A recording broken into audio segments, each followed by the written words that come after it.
Bonjour Nicolas Tenzer. Bonjour Ariane Mancini. Merci d'être notre invité, essayiste expert en géostratégie à Sciences Po. Nicolas Tenzer, on a évidemment envie d'avoir votre regard, votre analyse sur ce qui se passe d'abord autour de l'Ukraine, des dernières déclarations de Vladimir Poutine. D'abord, est-ce qu'il faut s'en inquiéter de ces déclarations de Vladimir Poutine qui, il y a quelques jours, déclarait être prêt si l'Europe attaquait la Russie? Écoutez, les déclarations de Vladimir Poutine, je vais vous dire, on ne les a pas assez écoutées au moment où il le fallait, parce que ça aurait instruit les dirigeants européens sur ce qu'ils voulaient, c'est-à-dire la destruction totale, non seulement de l'Ukraine, mais de l'Europe, du modèle européen, du droit international. Et aujourd'hui, à chaque fois qu'il dit quelque chose, on en fait en quelque sorte des choux gras, alors qu'il répète des choses que tout le monde sait, et que, encore une fois, qu'il répète tout le temps. C'est-à-dire qu'il est toujours, bien sûr, dans la menace. Pourquoi ? Parce qu'il a eu une politique pendant 25 ans pour nous dissuader de rétorquer, d'agir. Et là, il a considéré que ça marchait. Là, ça marche quand même un peu moins bien maintenant depuis 2 ans. Et donc, il réessaye les mêmes vieilles ficelles, en quelque sorte. Donc c'est quoi? C'est une menace stratégique en fait?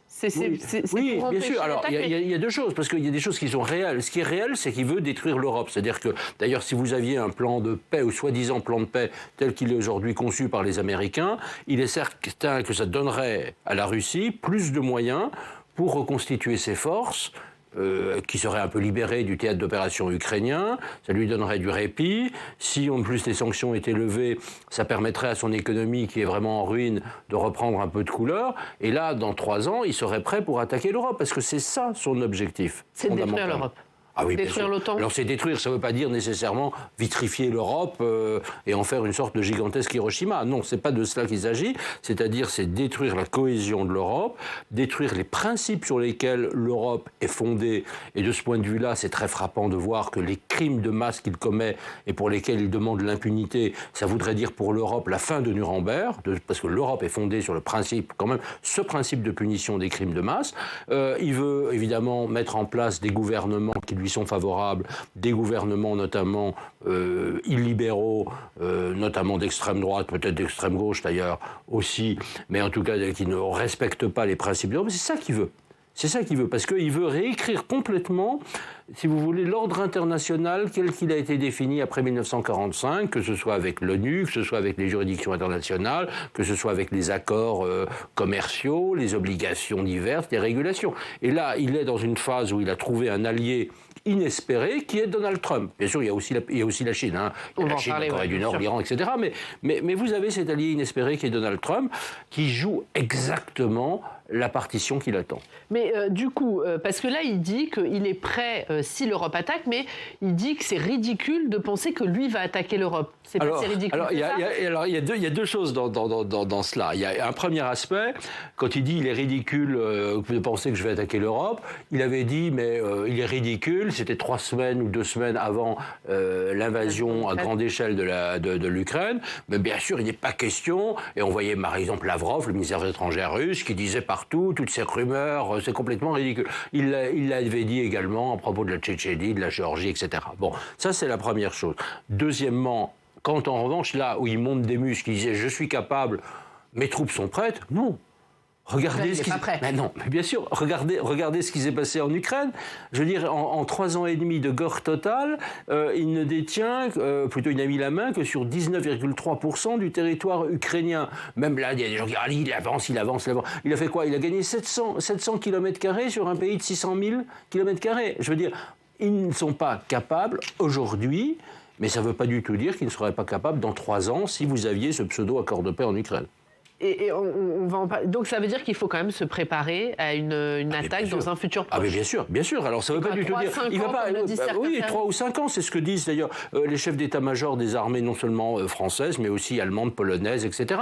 Bien sûr, c'est 3 ou 5 ans. Alors ça ne veut pas dire, soyons clairs, on n'est pas dans une hypothèse de chars russes qui vont défiler sur les Champs-Élysées, qui vont défiler autour de la porte de Brandebourg à Berlin, enfin, etc., ou sur la Grand Place à Bruxelles. Je veux dire, on n'est pas dans ce scénario-là. On est sur quel type d'attaque? On est plutôt, alors d'abord sur un scénario d'attaque ponctuelle, plutôt sur les pays d'Europe centrale et orientale, notamment les États baltes, pas seulement, et deuxièmement sur une multiplication, ça existe déjà, d'actes de guerre comme des attentats terroristes, des incendies volontaires, des assassinats ciblés de personnalités. Regardez ce qui s'est passé en Allemagne l'année dernière, où le patron de Rheinmetall, qui est une grande entreprise allemande, a été victime d'une tentative d'assassinat. Je veux dire, vous avez eu des tentatives d'assassinat, d'actes terroristes déjoués, y compris en France. Certains peuvent être sans doute attribuables à la Russie. Ça ne veut pas du tout dire que ce soit les agents russes qui y soient allés, mais les agents russes peuvent parfaitement payer soit des groupes terroristes, soit des groupes mafieux pour commettre leur forfait, sans parler des cyberattaques mortelles, les vols de drone, etc. Et de la cyberguerre et des ingérences électorales aussi, c'est de cette manière qu'ils veulent détruire l'Europe. Bien sûr. Ah ben, ça fait partie, évidemment, on l'a vu à Moldavie, par exemple, alors ça a heureusement échoué, on l'a vu en Roumanie, ça a finalement échoué, mais là, vous allez avoir des élections en Arménie, qui est un pays quand même extrêmement sensible, même s'il n'est pas membre de l'Union européenne, mais c'est un pays du voisinage européen, et bien sûr, vous avez des extrêmes droites, notamment, dans plusieurs pays d'Europe, qui jouent aujourd'hui une partition totalement pro-russe, sans parler d'un certain nombre d'agents d'influence que l'on voit parfois même sur certains plateaux de télévision, pas chez vous, mais voilà, sur certains autres en tout cas. Vous nous dites que la Russie n'est pas prête à l'heure actuelle. Est-ce que l'Europe est prête, elle ?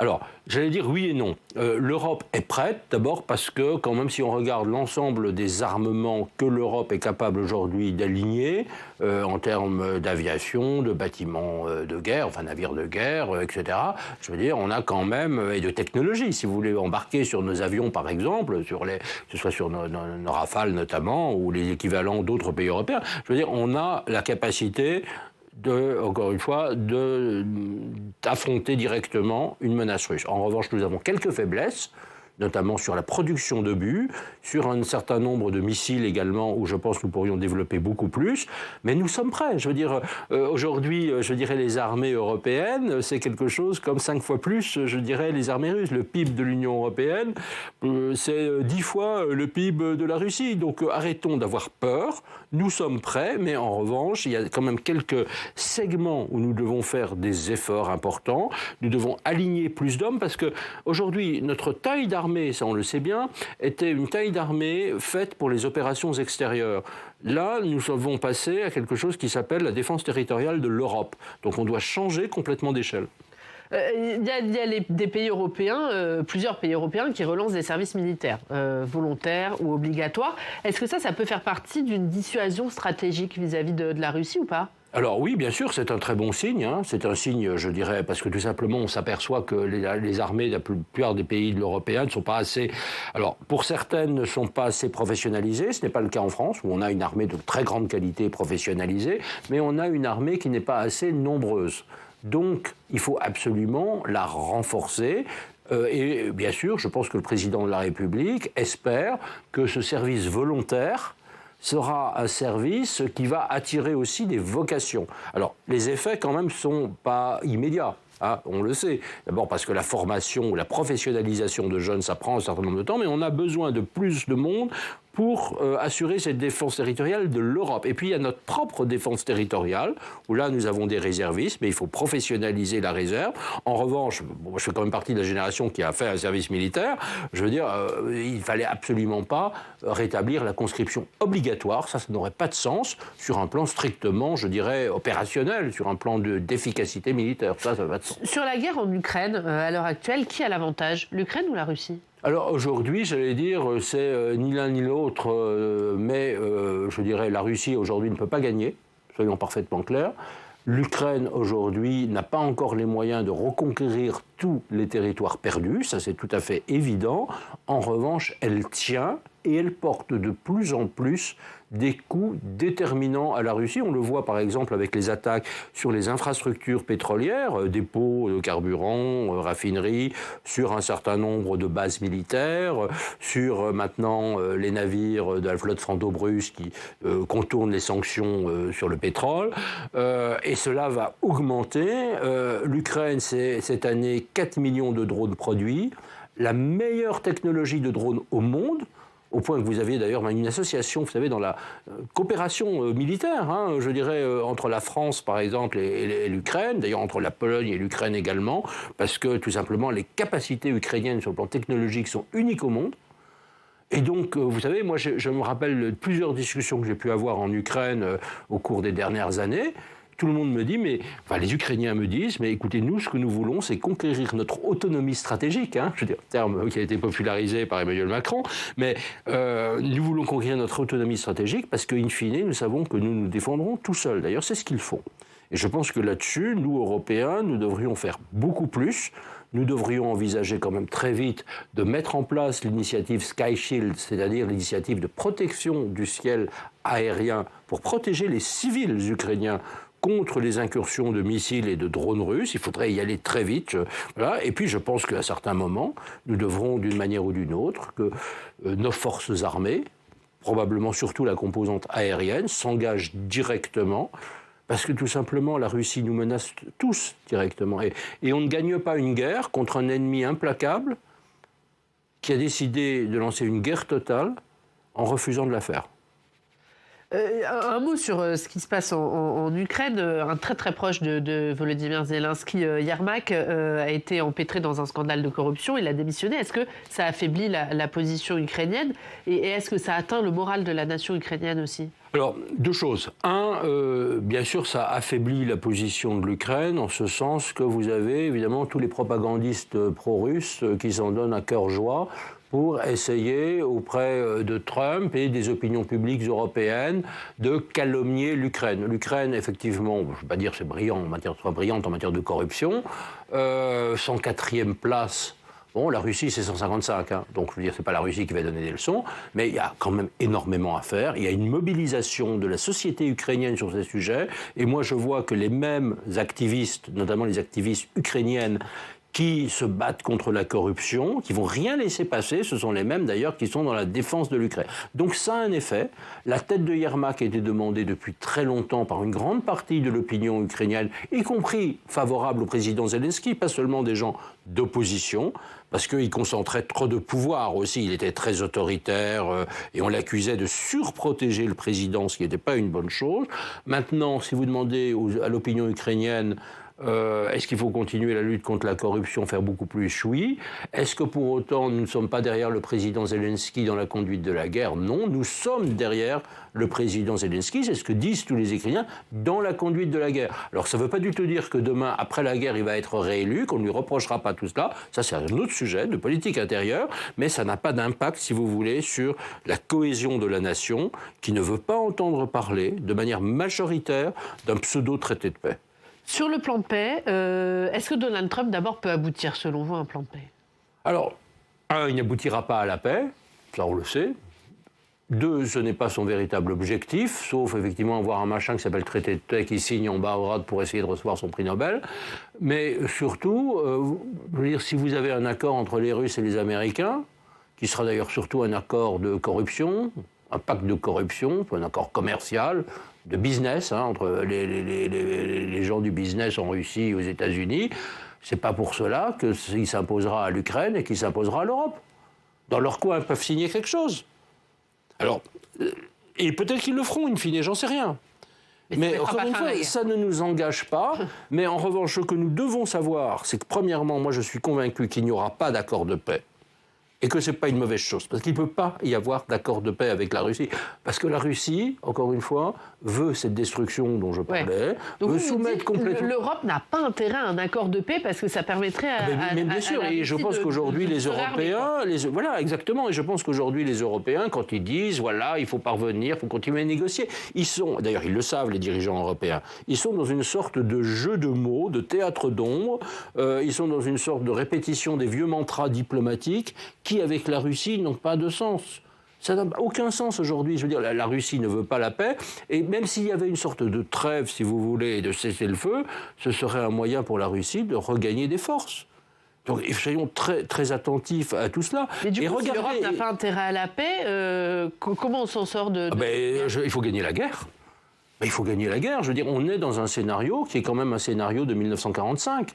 Je veux dire, alors on peut faire toutes les différences que l'on veut entre Poutine et Hitler, la Russie n'est pas l'Allemagne nazie, ok, très bien, mais on est dans un scénario avec un pouvoir qui n'entend pas la raison, on est dans quelqu'un qui veut vraiment, comme je le disais tout à l'heure, réécrire complètement l'ordre fondé à Nuremberg, qui veut vraiment avoir le pouvoir de torturer, d'assassiner, c'est ce qu'il fait. Il ne faut jamais oublier quand même que l'Ukraine, et avant la Tchétchénie, la Géorgie, ce sont des centaines de milliers de victimes civiles, donc des centaines de milliers d'assassinats perpétrés par la Russie.